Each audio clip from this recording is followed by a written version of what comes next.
Most problems are framed as motivation problems. You can't focus. You procrastinate. You feel scattered. So the solution offered is usually more discipline. Try harder. Remove distractions. Force concentration. But attention is not a moral issue. It is a limited resource. And most modern systems ignore this. Attention is treated as infinite. As something you can summon on demand. But real life proves otherwise. Attention depletes, it fragments. It gets pulled in too many directions. And once it is gone, effort becomes inefficient. You can sit at your desk for hours and produce very little. Not because you don't care, but because attention is exhausted. This is why effort often feels heavier than it should. The problem is not that tasks are too hard. It's that attention is already spent before the work begins. Most people underestimate how much attention is consumed before they start anything. Messages, notifications, decisions, context switching. Each one takes a small piece. Individually, they seem harmless. Collectively, they drain capacity.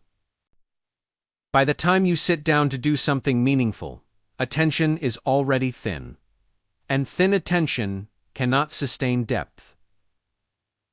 This is why shallow work feels easier. It matches fragmented attention.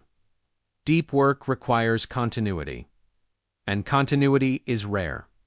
Another misunderstanding is that attention can be trained endlessly. That with enough practice, you can focus anywhere. This is only partly true. Attention responds to environment. Noise, visual clutter, open loops. These shape attention more than intention. Trying to focus in a hostile environment is like trying to sleep under bright lights. Effort helps, briefly. Design helps, consistently.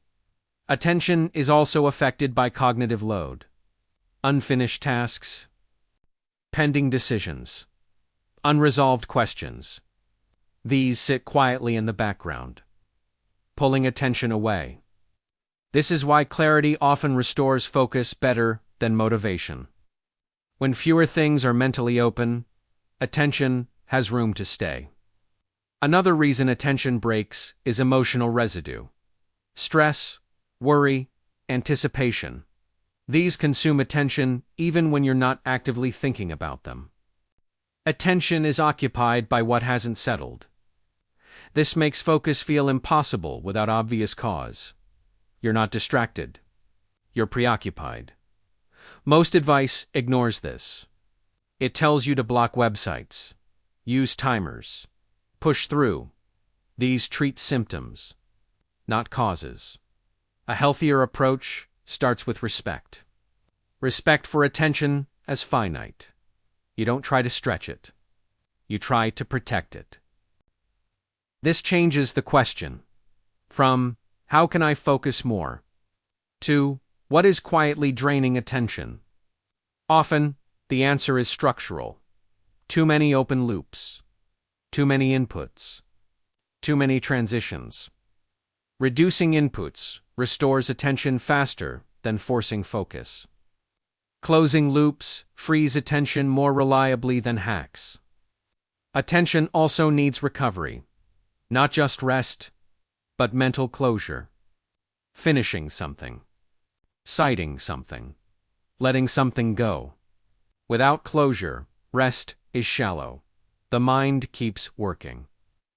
Another misunderstanding is that attention should be constant. That you should be able to focus all day. This is unrealistic. Attention comes in waves. Periods of clarity. Periods of fog. Designing work to match these waves is more effective than fighting them. Light tasks during low attention. Heavy tasks when attention is fresh. This is not laziness. It is alignment. Attention also improves when meaning is clear. Ambiguity drains attention. When you don't know what success looks like, focus wavers. Clarity stabilizes attention. This is why defining a clear next action often unlocks movement. Not motivation. Attention. The goal is not perfect focus. It is usable attention. Enough continuity to move something forward. Enough protection to prevent fragmentation. Attention is not something you command. It is something you host. You create conditions where it stays longer, quietly, without force. Most productivity advice treats attention as a lever. Pull harder. Push longer. Real progress comes from treating attention as fragile. You don't demand from it. You design for it. When attention is protected, effort feels lighter. Work feels clearer. Resistance drops. Not because you became disciplined, but because the bottleneck was removed. Attention is not the reward for working hard. It is the prerequisite. Ignoring this turns everything into a struggle. Respecting it makes progress possible.